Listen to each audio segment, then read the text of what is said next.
आपका सामने में एक चार्ट प्लॉट करके रखा है। तो इस चार्ट में अगर आप टेक्निकल एनालिसिस करने जाते हो तो बहुत सारा इंडिकेटर है जो आप यूज़ कर सकते हो।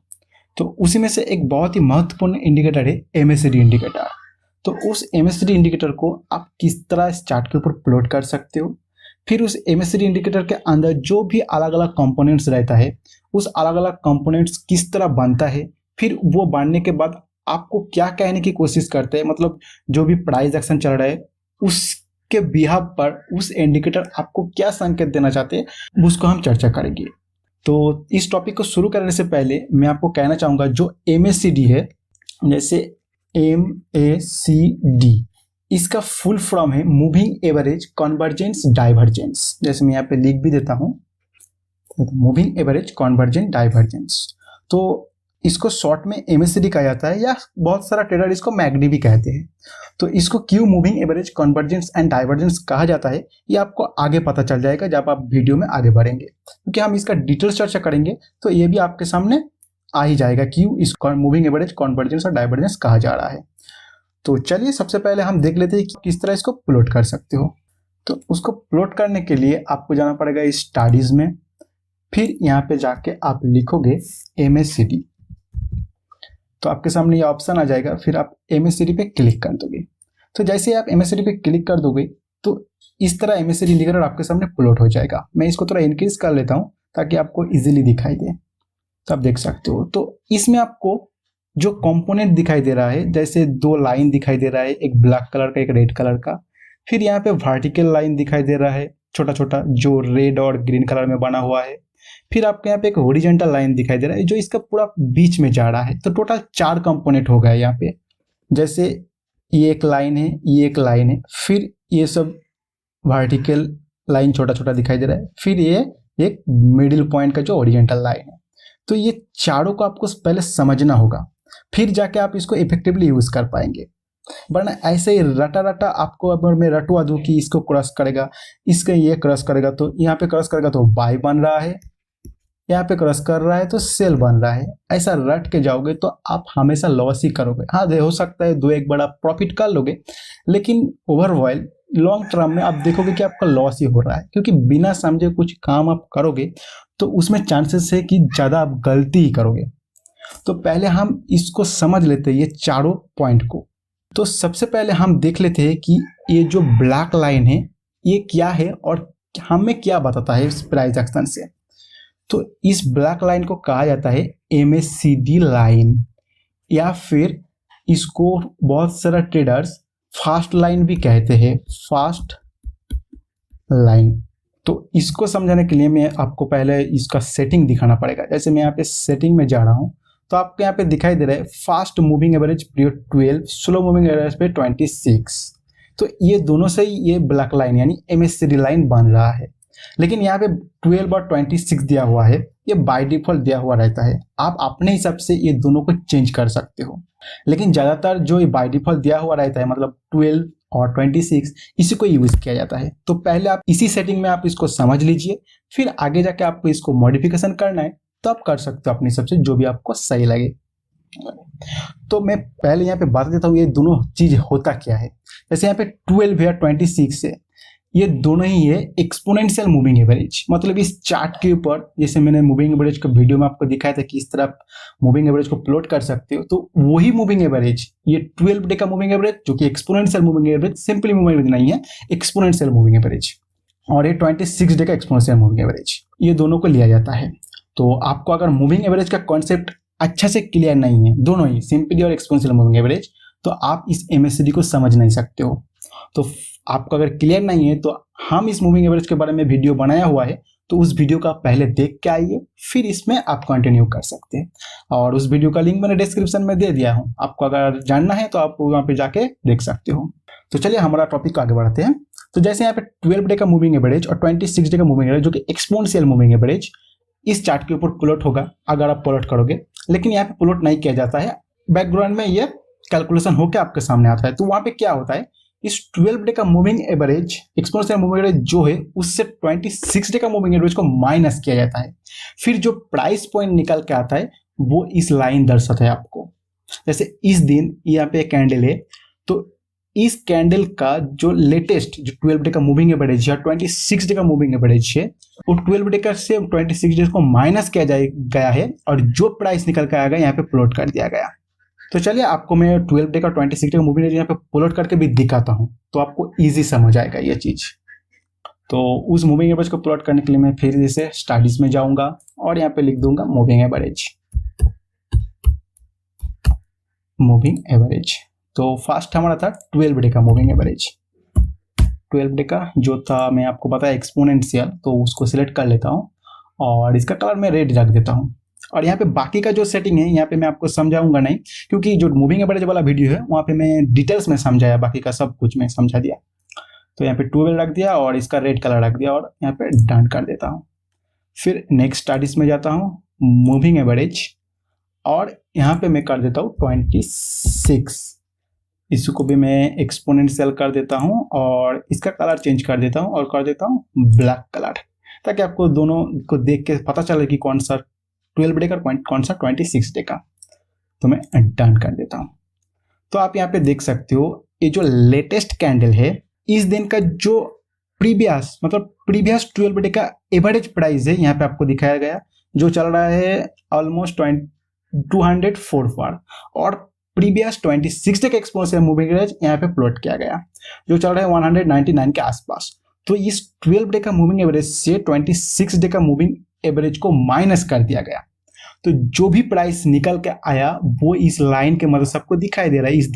इस दिन देख सकते हो कितना आ रहा है 4 पॉइंट के आसपास, मतलब 12 डे का मूविंग एवरेज 26 डे का मूविंग एवरेज से 4 पॉइंट ऊपर है। तो उसी को यहाँ पे प्लॉट कर दिया गया। फिर इसका प्रीवियस में वैसा ही सेम इस दिन का जो 12 डे का मूविंग एवरेज का प्राइस था 26 डे का मूविंग एवरेज का प्राइस था माइनस किया गया, मतलब 12 डे से 26 को माइनस करके यहाँ पे प्लॉट कर दिया गया, जो कि था 3 रुपीज के आसपास से। और यहाँ पे आपको देख सकते हो आप यहाँ पे डे सिलेक्ट किया हुआ है, मतलब हर एक कैंडल यहाँ पे डे है, लेकिन इसमें टाइम फ्रेम का कोई मतलब नहीं है। यहाँ पे आप अगर 1 आवर सिलेक्ट कर लेते हो तो भी इसी तरह ही कैलकुलेशन होता है। जैसे 1 आवर का एक कैंडल है तो उसका नीचे जो मूविंग एवरेज प्लॉट हुआ है वो नीचे भी हो सकता है ऊपर भी हो सकता है, लेकिन इस केस में हमारा नीचे है। तो उस मूविंग एवरेज दोनों को लिया जाएगा, 12 डे का मूविंग एवरेज से 26 डे का मूविंग एवरेज माइनस कर दिया जाएगा, फिर जो आएगा वहाँ पे प्लॉट कर दिया जाएगा। तो यहाँ पे आप जान के रखिए कि टाइम फ्रेम का कोई मतलब नहीं, ये 1 मिनट का भी हो सकता है और 1 वीक का भी हो सकता है, लेकिन फिलहाल मैं वहाँ पे 1 डे का लगाया हुआ है तो इसीलिए आपको 1 डे में समझा रहा हूँ। तो आशा करता हूँ ये जो MACD लाइन है ये आपको समझ में आ चुका है कि किस तरह इसको प्लॉट किया जाता है। तो अभी आपको समझना है जो हॉरिजॉन्टल लाइन है जिसको मिडिल लाइन भी कहा जाता है या फिर जीरो लाइन भी कहा जाता है, ये किस तरह कैलकुलेट होता है। तो इसका कैलकुलेशन करने का मतलब इसको कैलकुलेशन किया नहीं जाता है, इसको मिडिल में रख दिया जाता है जीरो में। अगर 12 डे का जो moving average exponential moving average वो 26 डे का मूविंग एवरेज से ऊपर है तो जो भी कैलकुलेशन होकर निकल के आएगा वो प्लस में ही आएगा, तो इस लाइन के ऊपर वो प्लॉट होगा। जैसे आप देख सकते हो ये ऊपर है तो इसका ये ब्लैक लाइन ये ऊपर प्लॉट हुआ, लेकिन एक बार नीचे आ जाएगा तो इसका कैलकुलेशन माइनस में आएगा, क्योंकि देखिए जो 12 डे से माइनस किया जा रहा है और 12 भी उससे नीचे चल रहा है, तो ऑब्वियस जो माइनस में आएगा तो जो भी प्राइस आएगा इसके नीचे प्लॉट किया जाएगा। तो इसीलिए इसको बीच में रखा जाता है और उसको जीरो लाइन कहा जाता है। तो और ऐसा माना जाता है मार्केट में कि जब ये MACD लाइन जीरो लाइन को क्रॉस करके ऊपर जाता है तब आपका बाय सिग्नल जनरेट होता है, और जब जीरो लाइन को क्रॉस करके नीचे आ जाता है तब आपका सेल सिग्नल जनरेट होता है। लेकिन इसको आप कैसे इफेक्टिवली यूज कर सकते हो वो हम आगे देखेंगे। तो ये दोनों आपका क्लियर हो चुका है। अभी हम देखेंगे कि ये जो रेड लाइन जिसको हम सिग्नल लाइन कहते हैं वो किस तरह कैलकुलेशन होके यहाँ पे प्लॉट किया जा रहा है और वो आपको क्या बताता है। तो उसके लिए मैं फिर से सेटिंग को ओपन कर लेता हूँ। तो आप देख सकते हो सिग्नल पीरियड यहाँ पे 9 दिया हुआ है। जैसे यहाँ पे आप अपने मर्जी से सिलेक्ट कर सकते हो, यहाँ पे भी अपने मर्जी से इसको सिलेक्ट कर सकते हो, लेकिन बाय डिफॉल्ट इसको 9 रखा गया है और इसी को ज़्यादा यूज़ किया जाता है। मतलब इसका कॉम्बिनेशन है 12, 26 और 9 और इसी को ज़्यादातर यूज़ किया जाता है। लेकिन आपका जब एक्सपीरियंस बढ़ जाएगा, इसको अगर आप बहुत ज़्यादा स्टडी करते हो तो हो सकता है आप कुछ अलग सा कॉम्बिनेशन निकाल सकते हो जिसमें आपके लिए सही काम कर रहा है, लेकिन जो डिफ़ॉल्ट है उसी से मैं आपको यहाँ पे समझा रहा हूँ। तो मैं यहाँ पे इसको डन कर देता हूँ। तो ये जो 9 पीरियड सिलेक्ट किया गया इसका मतलब क्या समझ लीजिए। तो यहाँ पे जो सिग्नल लाइन है ये कैलकुलेशन होकर आता है इस MACD लाइन से। जैसे आपको दिखाता हूँ यहाँ पे जो MACD लाइन है ये 9 पीरियड सिलेक्ट किया गया इसका मतलब क्या समझ लीजिए। तो यहाँ पे जो सिग्नल लाइन है ये कैलकुलेशन होकर आता है इस MACD लाइन से। जैसे आपको दिखाता हूँ यहाँ पे जो MACD लाइन है ये 9 इसका तो एक कुछ प्राइस है हर एक डे का, मतलब हर एक पीरियड का, ये डे भी हो सकता है और कुछ भी हो सकता है। तो हर एक पीरियड का कुछ तो प्राइस निकल के आता है। जैसे इस दिन कुछ प्राइस निकल के आया, फिर इस दिन कुछ प्राइस निकल के आया, इस दिन, इस दिन, इस दिन, इस दिन, कितना हुआ, 1 2 3 4 5 6 7 8 9। तो ये 9 डे तो कुछ ना कुछ प्राइस निकल के आया है, और उस 9 डे का प्राइस का एक्सपोनेंशियल मूविंग एवरेज निकाला जाता है। फिर इस लाइन को बनाया जाता है, जैसे यहाँ पे प्लॉट कर दिया गया, इस 9 डे का एक्सपोनेंशियल मूविंग एवरेज को निकाला गया और यहाँ पे प्लॉट कर दिया गया, और इसी को ही सिग्नल लाइन कहा जा रहा है, या फिर इसको सोलर लाइन भी कहते हैं। जैसे चलिए मैं यहाँ पे लिख भी देता हूँ। जैसे 9 डे का मान लेते हैं कुछ प्राइस निकल के आ रहा है 5 4 2, ये मैं रैंडमली ले रहा हूँ, यहाँ पे एग्जैक्ट नहीं ले रहा हूँ, आपको समझाने के लिए लिख रहा हूँ। 3 2 1, कितना हुआ, 1 2 3 4 5 6 4 6 एंड 5, 1 2 3 4 5 6 7 8 9। तो ये 9 डे का MACD का जो प्राइस निकल के आ रहा है उसको देखा जाता है रिसेंट में, यहाँ पे ये MACD का है, इसका एक्सपोनेंशियल मूविंग एवरेज निकाला जाता है। फिर जो आएगा वो यहाँ पे प्लॉट करके सिग्नल लाइन में प्लॉट कर दिया जाता है। तो इस दिन यहाँ पे लिया गया, तो इस दिन क्या किया जाता है, उस दिन भी 9 डे का लिया जाता है। ऐसे 1 2 3 4 5 6 7 8 हुआ, और एक दिन यहाँ पे ऐड हो जाएगा, क्योंकि एक दिन पीछे आ गया तो एक दिन ये साइड भी ऐड हो जाता है। तो यहाँ पे प्लॉट किया गया 9 डे का एक्सपोनेंशियल मूविंग, तो इस दिन भी ऐसा ही सेम, और एक दिन यहाँ पे आ जाएगा। इस तरह ये पीछे जाता ही जाएगा, जैसे ये भी आगे जैसे जाएगा उस तरह बनता जाएगा। तो इसका कैलकुलेशन आपको समझ आ गया, मतलब किस तरह इसको कैलकुलेट किया जाता है। तो अभी इसका इंटरप्रिटेशन किस तरह निकला जाता है, मतलब ये आपको क्या कहना चाह रहा है वो समझ लेते हैं। जैसे आप देख सकते हो ये MACD लाइन चल रहा है, तो इसको अगर ये क्रॉस कर रहा है तो यहाँ पे ऐसा माना जाता है कि ये बाय सिग्नल जनरेट कर रहा है। तो इसका पीछे का लॉजिक क्या है आप समझिए। जैसे देखिए MACD लाइन ऊपर जा रहा है और ये सिग्नल लाइन को क्रॉस कर रहा है, मतलब MACD लाइन का जो प्राइस चल रहा है वो अपना ही 9 डे का एक्सपोनेंशियल मूविंग एवरेज को क्रॉस करके ऊपर चला जा रहा है। मतलब जो भी मार्केट में प्राइस चल रहा है वहां से ये स्ट्रॉन्ग सिग्नल देता है ऊपर जाने का। जैसे यहाँ पे 3 सिनेरियो हो सकता है मार्केट का प्राइस में। एक, या तो मार्केट इस तरह का चॉपी टाइप का चल रहा है, फिर इस तरह का आपके पास सिग्नल आया, तो उसका मतलब मार्केट में जो चॉपी टाइप चल रहा है वो अभी एक अप ट्रेंड का मोल ले रहा है। यहाँ पे आप देख सकते हो, क्योंकि इसका MACD लाइन अपना सिग्नल लाइन को तोड़ के ऊपर जा रहा है, मतलब अपना ही 9 डे का एक्सपोनेंशियल मूविंग एवरेज को तोड़ के ऊपर चला जा रहा है। तो यहाँ पे एक अप ट्रेंड का सिग्नल आपको जनरेट हो रहा है। दूसरा केस, या तो मार्केट नीचे की तरफ हो सकता है, फिर यहाँ पे थोड़ा ऊपर आया और आपके यहाँ पे सिग्नल आ जाता है, तो इसका मतलब है कि ट्रेंड रिवर्सल हो सकता है यहाँ से, क्योंकि जो MACD लाइन सिग्नल लाइन को तोड़ के ऊपर जा रहा है। तीसरा केस हो सकता है मार्केट ऊपर ही जा रहा है और इस तरह का आपका मतलब MACD लाइन सिग्नल लाइन को क्रॉस करके ऊपर जा रहा है, तो इसका मतलब जो भी अप ट्रेंड है वो और भी स्ट्रांग हो रहा है इस टाइम। तो ये तीनों सिनेरियो बन सकता है। तो आप इस पॉइंट में आके किस तरह ट्रेड कर सकते हो वो हम आगे बताएंगे।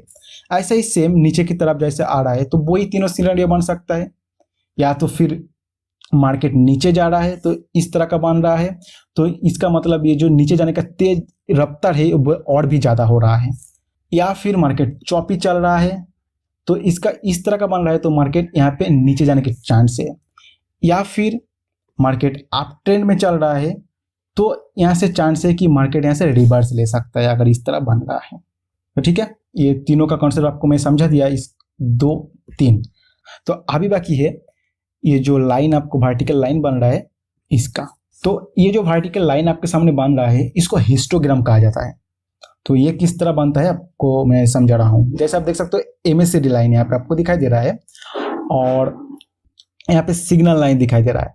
तो इस MACD लाइन से ऐसे MACD लाइन माइनस करके ये सिग्नल लाइन का जो प्राइस निकल कर आता है उससे माइनस किया जाता है सिग्नल लाइन।